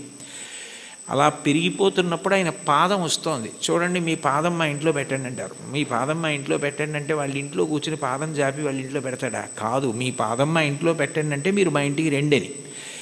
విష్ణుపాదం వస్తోంది అంటే విష్ణు వస్తున్నారని. విష్ణువెవరు? బ్రహ్మగారికి తండ్రి. అందుకని బ్రహ్మగారు గబగబా సత్యలోకంలోంచి బయటికి వచ్చి మా నాన్నగారి పాదం బయటకు వస్తోంది, కొడుకుగా మా నాన్నగారు వస్తున్నప్పుడు ఆయన కాళ్ళు కడగడం నా కర్తవ్యం అని తన పుట్టిల్లిద పొమ్మటంచునజుడున్ తన్నాభిపంకీరుహంబు నిరీక్షించి నటించి ఉన్నత పదంబున్ గాంచి తత్పాదశీచనముంచేస కమండలూదకములన్ చల్లించి తత్తోయముల్ వినువీధిన్ ప్రవహించే దేవనదిగా విశ్వాత్మ కీర్తి ప్రభన్ అంటారు. బ్రహ్మగారు విష్ణుపాదములు గడిగారు ఆ గంగాజలాలతో. తర్వాత భగీరథుడు తపస్సు చేస్తే గంగ పైనుంచి కింద పడుతున్నప్పుడు మధ్యలో పరమేశ్వరుడు దాన్ని పట్టాడు. భవాంగపతితంతోయం పవిత్రమితి పస్పృశు అంటారు రామాయణం బాలకాండలో. శివుడి యొక్క శరీరానికి అంతటికీ తగిలి గంగ ప్రవహించింది. 3 మూర్తుల యొక్క స్పర్శని పొందింది. జహ్ను మహర్షి తాగి బయటికి వదిలిపెట్టారు. తస్మాత్ జహ్నుసుతా గంగా ప్రోచ్యతే జాహ్నవీతి చ అంటారు వాల్మీకి మహర్షి రామాయణంలో. జహ్నువు తాగి శరీరంలోంచి బయటికి వదిలిపెట్టారు కాబట్టి జాహ్నవి అయింది. ఋషి తీసుకొచ్చారు కాబట్టి ఋషి స్పర్శని పొందింది అంటే జహ్నువు శరీరంలోంచి వచ్చింది. భగీరథుడు రాజర్షి, రాజు తీసుకొచ్చాడు కాబట్టి ఒక ధర్మం కోసం తీసుకొచ్చాడు కాబట్టి అంత పవిత్రమూర్తి అయి సగరులను ఉద్ధరించింది. అంత గొప్పదైన గంగతో సరస్వతి పోటీ పడి తపస్సు చేసింది. ఆ సమయంలో పులస్త్య బ్రహ్మ వచ్చారు. పులస్త్య బ్రహ్మ అంటే రావణ బ్రహ్మకి తాతగారు. రావణ బ్రహ్మ తండ్రి విశ్వవసో బ్రహ్మ, విశ్వవసో బ్రహ్మ తండ్రి పులస్త్య బ్రహ్మ. పులస్త్య బ్రహ్మ బ్రహ్మమానసపుత్రుడు అంటే తిన్నగా బ్రహ్మగారి యొక్క మనసులోంచి ఆవిర్భవించినటువంటి వాడు. అంత గొప్పవాడైన పులస్త్య బ్రహ్మ వస్తే సరస్వతీ నది తపస్సు చేస్తున్నాను కదా, ఇప్పుడు నేను లేవవలసిన అవసరం ఏముందని లేవలేదు, స్వాగతం పలకలేదు, అర్ఘ్యపాద్యాదులు ఇవ్వలేదు. ఎంత పూజలో ఉన్నా, ఎంత వ్రతంలో ఉన్నా, ఎంత గొప్ప కార్యం చేస్తున్నా మహాత్ములు వచ్చినప్పుడు లేచి నిలబడి అర్ఘ్యపాద్యాదులు ఇవ్వాలి. అలా ఇవ్వకపోతే పరమదోషం కలుగుతుంది. గజేంద్రమోక్షణ ఘట్టంలో కూడా ఇంద్రజుమ్న మహారాజు గారు అగస్త్యుడు వచ్చి లేచి నిలబడి నమస్కరించి అర్ఘ్యపాద్యాదులు ఇవ్వని కారణం చేతనే గజయోని ఎందు పుట్టవలసి వచ్చింది. ఒకనాడాంధ్రుపుడచ్యుతున్ మనములోనుహించుతున్ మౌనియై అకలంక స్థితియున్నచో కలచజుండచూటికిన్ వచ్చి లేవక పూజింపకయున్న మౌనికని నవ్యక్రోధుడై మూఢాలుబ్ధకిరీంద్రోత్తమ యోని పుట్టుమని శాపం విచ్చ భూవల్లభ అంటారు భాగవతం అష్టమ స్కంధంలో. మహాత్ములు వచ్చినప్పుడు వెంటనే లేచి నిలబడి నమస్కరించి అర్ఘ్యపాద్యాదులు ఇవ్వాలి. అలా ఇవ్వలేదు కాబట్టి అది కట్టి కుడిపేస్తుంది, చాలా పెద్ద పాపం అయిపోతుందన్న దయాహృదయంతో పులస్త్య బ్రహ్మ నువ్వు ఏ కోరికతో తపస్సు చేస్తున్నావో అది నీకు సిద్ధించకుండుగాక అని శపించాడు. ఆమె చాలా కిన్నురాలైంది. ఇంత గొప్ప కోరికతో నేను తపస్సు చేస్తున్నాను, ఈయన నా కోరిక తీరకూడదని శపించాడు అని బాధపడి ఈయన బ్రహ్మ యొక్క వంశంలో బ్రహ్మమానసపుత్రుడై వచ్చాడు. కొడుకు విశ్వవసో బ్రహ్మ. ఆ తర్వాత ఎంత గొప్పవాళ్ళు రావాలో ఈ వంశంలో. నీ వంశము రాక్షస వంశమైపోతుంది, బ్రహ్మకోవిదులు రారు, ఇక పైన రాక్షసులు పుడతారు నీ వంశంలో అని శపించింది. ఆయన చాలా బాధపడి, నువ్వు నన్ను ఇట్లా శపించావు, ఆమె త్రిపథగ గంగ, ఆమెతో సమానం ఎట్లా కాగలవు? అందుకని నీ దోషము పోయేటట్టు, దాని వలన నీకు ఇబ్బంది రాకుండా ఉండేటట్టు నువ్వు ఎటూ గంగతో సమానం కావడం సాధ్యం కాదు, కాబట్టి నేను దానినే శాపవాక్కుగా వదిలే. కానీ నువ్వు నా పట్ల చాలా క్రౌర్యంతో ప్రవర్తించి నా వంశమే రాక్షస వంశం అవ్వాలని శపించావు, శాపావకాశం ఇమ్మన్నాడు. అంటే సరస్వతీ నది అందరూ రాక్షసులైన ఒకడు మహాధర్మాత్ముడు నీ వంశంలో పుడతాడని అందుకే విభీషణుడు పుట్టాడు. తర్వాత సరస్వతీ నది మళ్ళీ తపస్సు చేస్తే నారాయణుడు ప్రత్యక్షమై, గంగతో సమానం నువ్వు కావడం సాధ్యం కాదు, ఆమె త్రిపథగా, అందుకని అట్లాంటి వరం ఇవ్వలేను, కానీ నేను నీకు ఒక ప్రత్యేకమైన వరం ఇస్తున్నాను. సృష్టిలో ఎక్కడా లేని ఒక గొప్ప పుష్కరిణివి నువ్వు అవుతావు. నీ యందు 300 కోట్ల తీర్థములు వచ్చి చేరుతాయి. తీర్థం అంటేనే ఋషుల యొక్క నియమాలు, తపఫలాలు అందులో నిక్షేపింపబడి ఉంటాయి. అటువంటి 300 కోట్ల తీర్థములు నీ యందు ప్రవేశిస్తాయి. కలియుగంలో నేను శ్రీవేంకటేశ్వరుడు అన్న పేరుతో అవతరించినప్పుడు నీ పుష్కరిణి సమీపంలో అవతరిస్తాను. అవతరించినప్పుడు ఎందరో వచ్చి నీ యందు స్నానం చేసి కృతార్థులవుతారు. పుష్కరిణిలలో నీకన్నా గొప్పది ఇక ఉండదు, నువ్వే గొప్పదాని అవుతావు. నీకంత గొప్ప వరం ఇస్తున్నానని వరం ఇచ్చాడు. అందుకని సరస్వతీ నది పుష్కరిణిగా వచ్చింది. స్వామి పుష్కరిణిగా వస్తే శ్రీ వెంకటేశ్వరుడు సాక్షాత్ శ్రీమన్నారాయణుడు వెంకటేశ్వరుడిగా అవతరించాడు.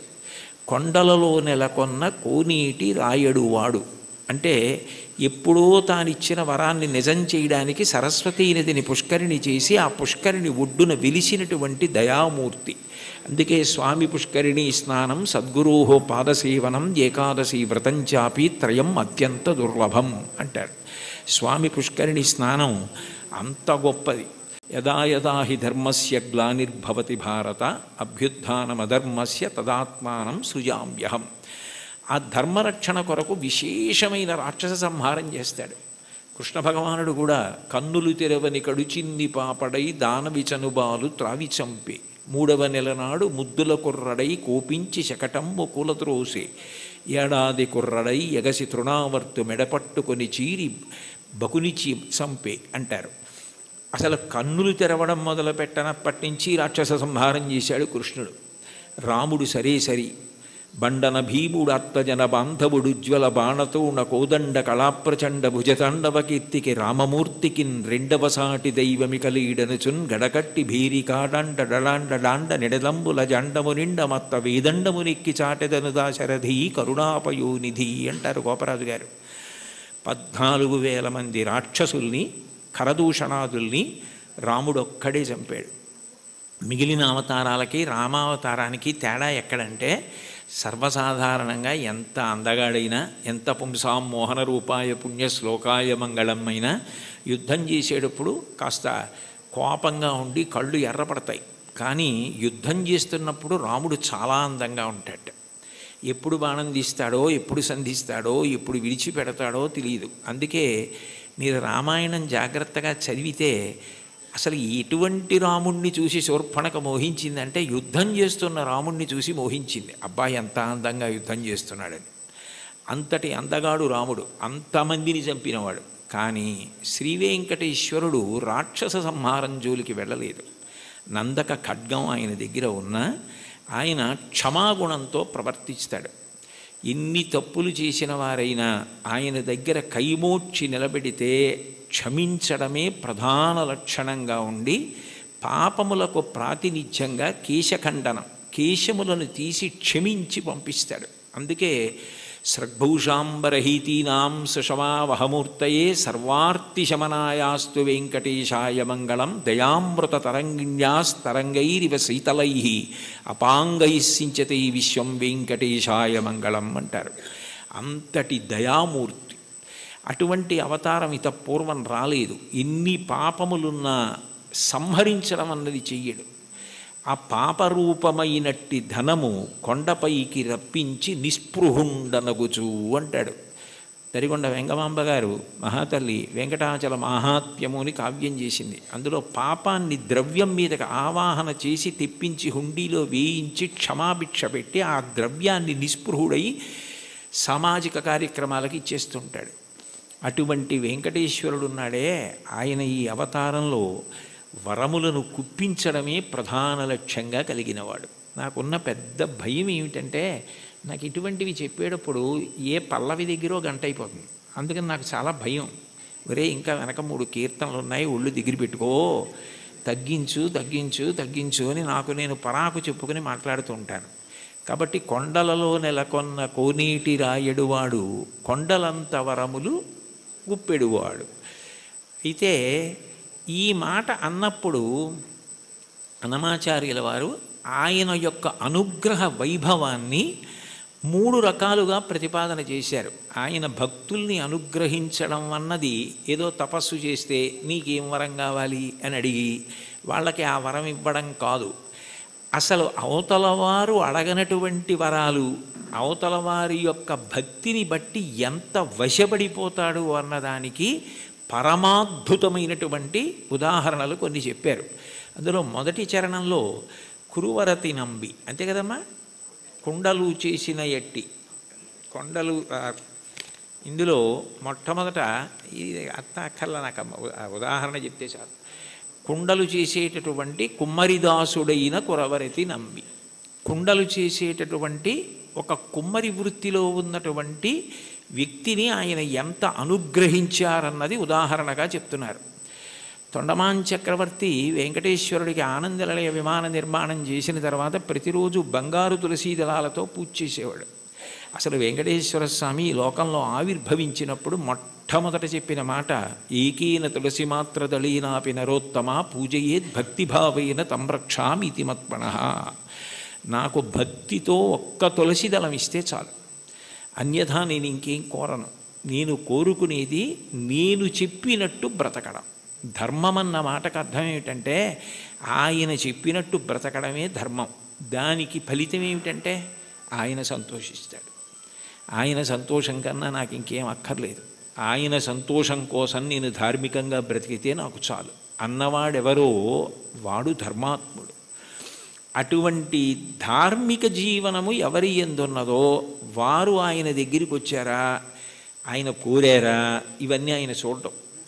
దానికి ప్రబల ఉదాహరణ ఏమిటంటే, తొండమాన్ చక్రవర్తి బంగారు తులసి దళాలు పూజ చేస్తే తీసేసి పాదాల మించి ఆ భీముడు అన్న ఆ కుమ్మరి ఆయన ప్రతిరోజు కొండలు చేయడం మొదలు పెట్టగానే అసలు దాన్ని వెంకటాచల మహాత్మ్యంలో ఎంత గొప్పగా వర్ణిస్తారు.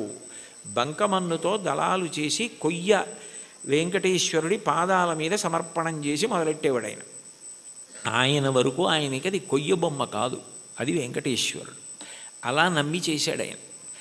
రోజు ఆ దళాలు ఉండేవి, మట్టి దళాలు, బంగారు దళాలు పక్కకు పోయేవి. తొండమాన్ చక్రవర్తి చూసి చాలా ఆశ్చర్యపోయాడు, ఇదేమిటి నేను బంగారు దళాలతో చేస్తే మట్టి దళాలు ఉంటాయి ఏమిటని.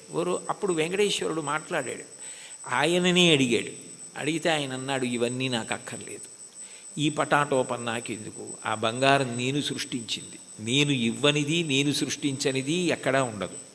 నాకు కావలసినది భక్తి, అది నిండుగా ఉన్నది భీముడి దగ్గర ఉంది. అందుకని నేను ఆయన మట్టితో చేసిన ఆ బంకమన్ను తులసి దళాలు తీసుకుంటూ ఉంటాను. ఆయన ఎక్కడ ఉంటాడు అంటే ఏదో కొంత దూరంలో ఉన్నాడంటే అక్కడికి వెళ్ళాడు తొండమాన్ చక్రవర్తి. ఆయన వెళ్ళేసరికి వెంకటేశ్వరుడు కూడా వచ్చాడు. ఆయన నాకేముంది నేనేం పెట్టగలను లేదు, తనకేముందో అది వెండి పళ్ళాలు బంగారు పళ్ళాల్లో పెట్టలేడు. కాబట్టి ఆయన చేస్తున్న కుండల్లో కొత్త కుండ పగలగొట్టి ఆ కుండ పెంకులో ఆయన తినే సంకటి పెట్టాడు.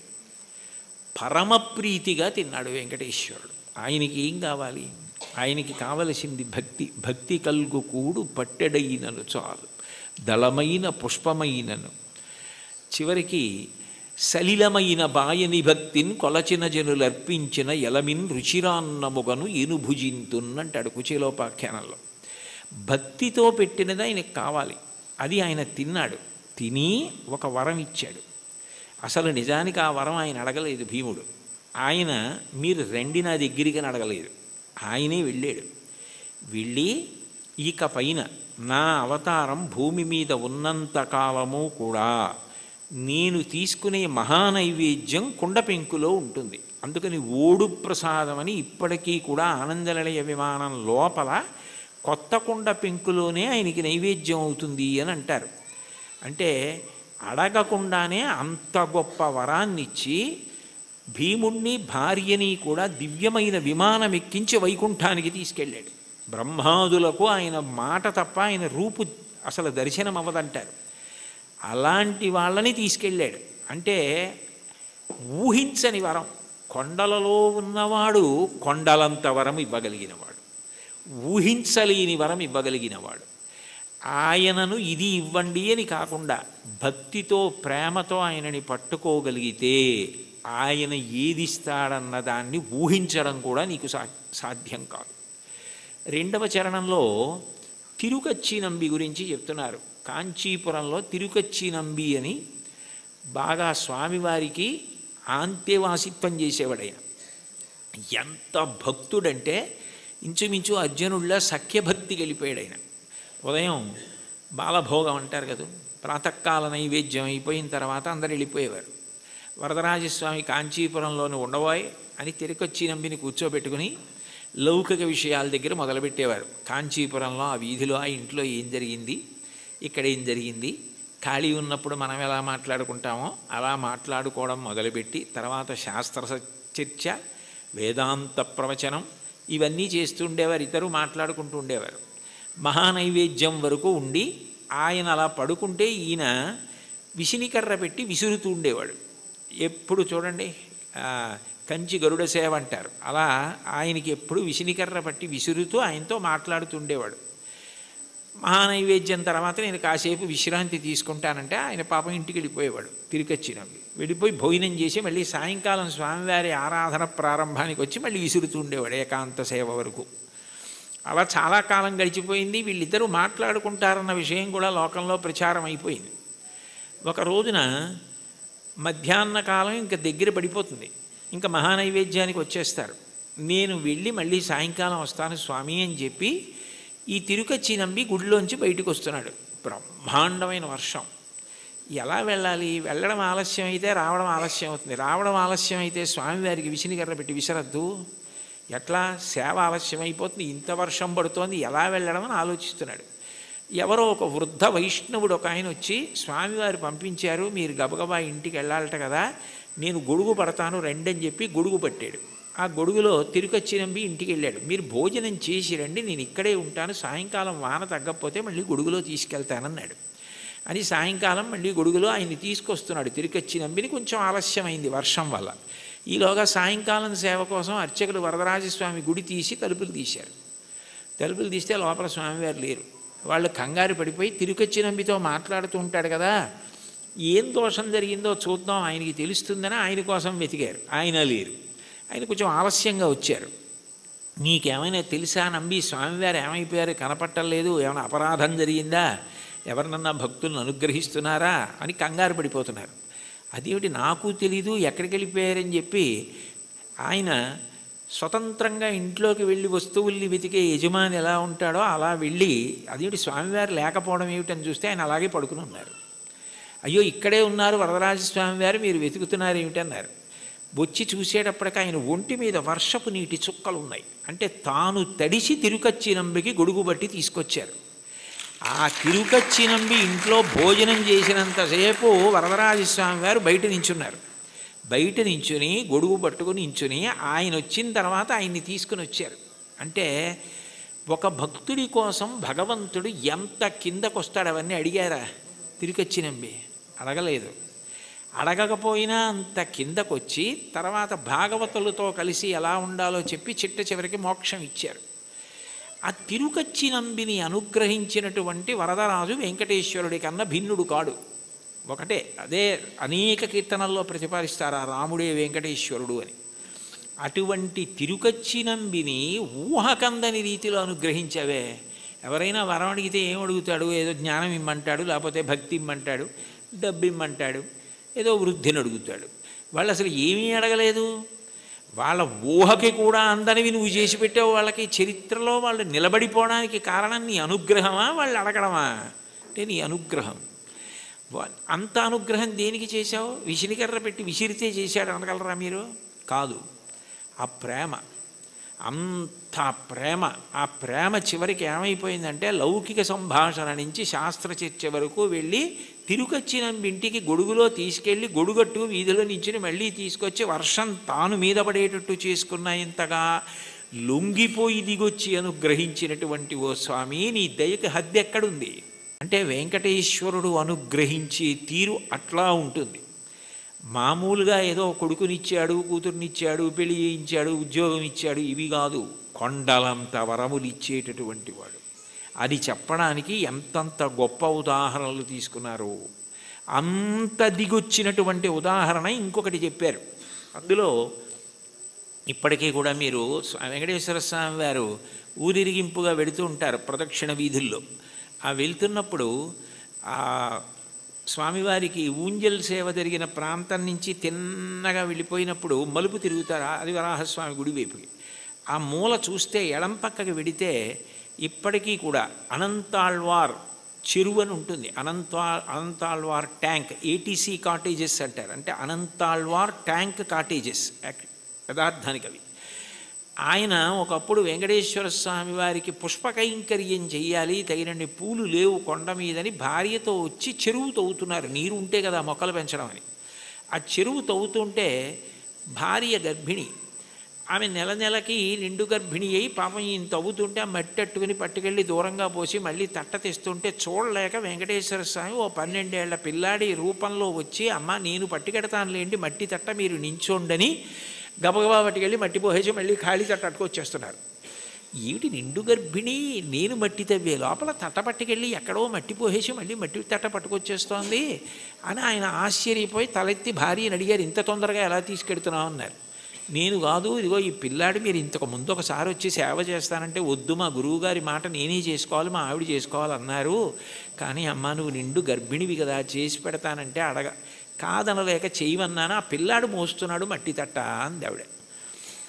అమ్మ ధూర్తుడా, వద్దురా, ఇది మా గురువుగారు చెప్పారు, నేను మా ఆవిడ చేయవలసిన సేవ అంటే ఇప్పుడు మళ్ళీ మా ఆవిడ్ని పట్టుకుని జాగ్రత్తగా నువ్వు మోహేస్తున్నావా మట్టి, నీ పని చెప్తానని చేతిలో ఉన్న గుణపం పట్టుకుని వెంకటేశ్వరుణ్ణి కొట్టడానికి పరిగెత్తారు.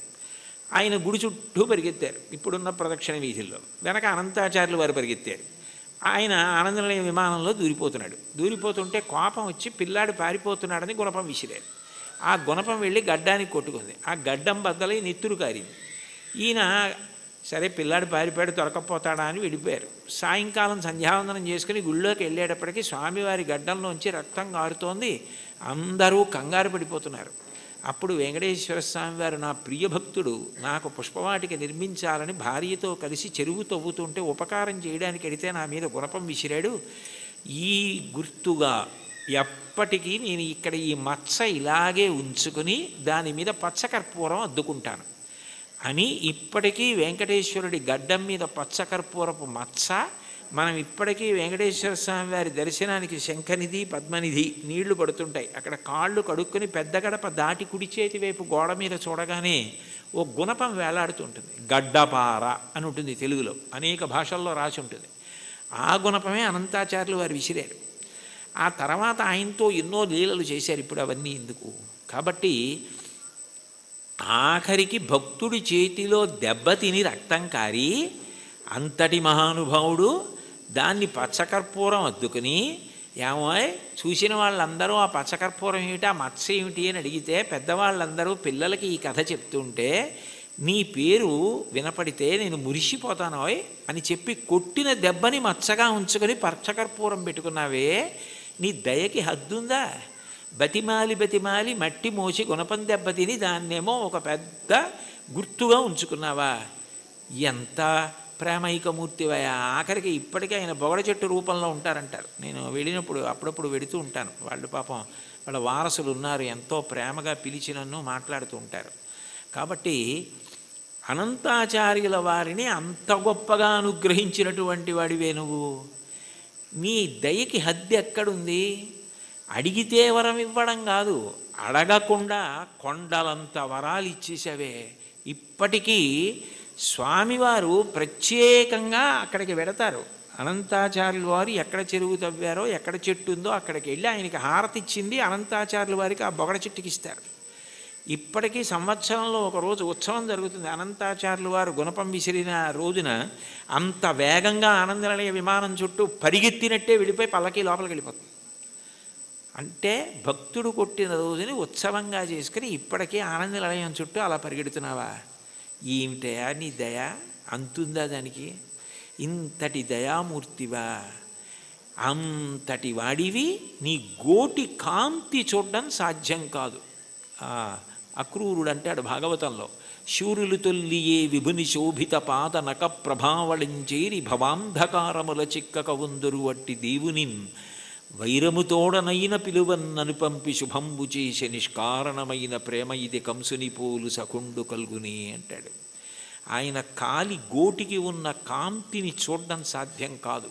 తపస్సు చేసి యుగాలు చేసిన అటువంటి వాడు కలియుగంలో ఆపాదమస్తకం చూడ్డానికి వీలుగా నకృతం దైవసంఘైశ్చ నకృతం విశ్వకర్మణ స్వేచ్ఛయా క్రీడతే తత్ర ఇచ్ఛారూపం విరాజిత అంటారు వ్యాసుల వారు. తనంత తాను ఒక రూపాన్ని పట్టి అలా నిలబడ్డాడది రాతి విగ్రహం కాదు, సాక్షాత్ శ్రీమన్నారాయణుడు. ఇన్ని వరాలు ఇస్తున్నావా? ఇన్ని పాపాలు చేసిన మాకు దర్శనమిస్తున్నావా? ఇవ్వడం కాకుండా నీ దగ్గరికి వచ్చి ఏమడిగితే ఇస్తున్నావా? ఏమీ అడగకుండా నీ ఎందుకు ప్రేమ పెంచుకున్న వాడికి నువ్వేమిస్తావో చెప్పడం ఎవరికి సాధ్యమయ్యా? కొండలలో ఉన్నవాడివి కొండలంత వరాలు ఇస్తున్నావు. శ్రీకాంతు భజించు సేవకులకు. భజించు అన్న మాటకు అర్థం మనస్సుతో ఒక సంగమును పొంది ఉండడం. భజించడం అంటే ఆయన్ని పొగుడుతూ ఉండడం, స్మరిస్తూ ఉండడం. ఏది చేస్తున్నా కూడా భగవంతుడే స్మరణలోకి వస్తాడు. ఏది చేస్తున్నా భగవంతుడు స్మరణలోకి వస్తే 2 ప్రయోజనములు సిద్ధిస్తాయి. ఒకటి, మీరు ధర్మమును విడిచిపెట్టలేరు. 2, అధర్మమును ఆచరించలేరు. కారణం, శంకరాచార్యులు వారు సౌందర్యలహరి చేస్తూ ఒక శ్లోకం చెప్తారు. అందులో అంటారు, మనిషి అనేక మాటలు మాట్లాడుతూ ఉంటాడు. ఈ మాట మాట్లాడడానికి అసలు 84 లక్షల జీవరాశులలో మాట్లాడే అదృష్టం పొందడానికి కంఠంలో స్వరపీఠిక మనిషికి పెట్టినవాడెవరు? భగవంతుడు పెట్టాడు. పెట్టినప్పుడు నేను ఏదైనా మాట మాట్లాడే ముందు నాకు భగవంతుడు ఈ స్వరపేటిక పెట్టి మాట్లాడే అవకాశం ఇచ్చాడు. ఎప్పుడో అప్పుడు ఈ శరీరం పతనం అయిపోతుంది. ఇవాళో రేపో 10 ఏళ్ల తర్వాతో 20 ఏళ్ల తర్వాతో శరీరం పడిపోకుండా ఉండదు. జాతస్య హి ధ్రువో మృత్యువు ధ్రువం జన్మమృతస్య చ. శరీరం పడిపోవాలి. పడిపోయినప్పుడు ఈశ్వరుడు ఒక ప్రశ్న వేస్తాడు, అన్ని ప్రాణులలో నువ్వు ఉత్కృష్ట ప్రాణివయ్యావు. కారణం, 2 ఇచ్చాను. 1 బుద్ధి, 2 మాట. ఈ మాటని నువ్వు ఎంత బాగా ఉపయోగించావు అని అడుగుతాడు. మాట బాగా ఉపయోగపడాలన్నా, ఏది చేస్తున్నా చేత నిగ్రహింపబడాలన్నా అది ఇచ్చినవాడు జ్ఞాపకానికి వస్తూ ఉండాలి. ఆ ఇచ్చినవాడు జ్ఞాపకానికి వస్తున్నాడు అనుకోండి, నాకు మాట ఇచ్చినవాడు భగవంతుడి, నేను ఆయనకి జవాబుదారి అని నాకు అనిపించింది అనుకోండి, పిచ్చి పిచ్చి మాటలు మాట్లాడే అవకాశం ఉండదు. అర్థం లేని ప్రశ్నలు వేసే అవకాశం ఉండదు. ఏదైనా మాట మాట్లాడేటప్పుడు మాట మాట్లాడడం ఎంత జాగ్రత్తగా మాట్లాడాలి, ఎంత సామాజిక ప్రయోజనము కొరకు మాట్లాడాలి. మాట అగ్నిహోత్రంతో వర్ణిస్తుంది వేదం. అగ్ని దాహకత్వం కాల్చేస్తుంది ఏ వస్తువునైనా. మాట అజ్ఞానాన్ని కాల్చేస్తుంది, తెలియనితనాన్ని కాల్చేసేది మాట. ఒకరి దగ్గర మనం తెలియనిది విన్నామనుకోండి, తెలియనితనం పోతోంది. అందుకని మాట అన్నది అంత గొప్పది. మీరు మాట్లాడేటప్పుడు ఇది నాకు భగవంతుడు ఇచ్చాడు, సక్రమంగా వినియోగించుకోవాలి అని మాట్లాడారనుకోండి, అది పూజ. ఎందుకంటే ఈశ్వరుడికి కట్టుబడి మాట్లాడుతున్నారు. మీరు నేను ఇది మాట్లాడను అని ఎందుకంటున్నారంటే ఈశ్వర భక్తి చేత. అప్పుడు మీరు ఏది చేస్తున్నా కూడా అది జపో జల్ప శిల్పం సకలమపి ముద్రా విరచన గతి ప్రాదక్షిణ్య క్రమణమశన ద్యాహుతి విధి ప్రణామ సంవేశ సుఖమఖిలమాత్మార్పణదృశా పర్యాయ భవతు ఎన్మే విలసితం అంటారు శంకరాచార్యులు వారు. నేను నా చేతిని కదుపుతున్నాను అనుకోండి, ఈ చెయ్యి కదులుతోంది అంటే ఈశ్వర కృప. ఈ చేతిని మీరు బెంగపెట్టుకోకండి అని మంచి మాట మాట్లాడడానికి ఇలా అంటాను తప్ప మీ సంగతి చూస్తానని ఇలా అనను. ఈ చెయ్యి కదలడానికి శక్తి ఆ పరదేవత అయి ఉన్నది. ఈ కదలికలు ఆమె సంతోషించడానికి పనికి రావాలి తప్ప ఆమె నా యందు కాఠిన్యము వహించడానికి, ఆమె నన్ను చూసి వీడికి ఎందుకు ఇచ్చాను శక్తి అని అనుకునేటట్టుగా నేను ప్రవర్తించకూడదు.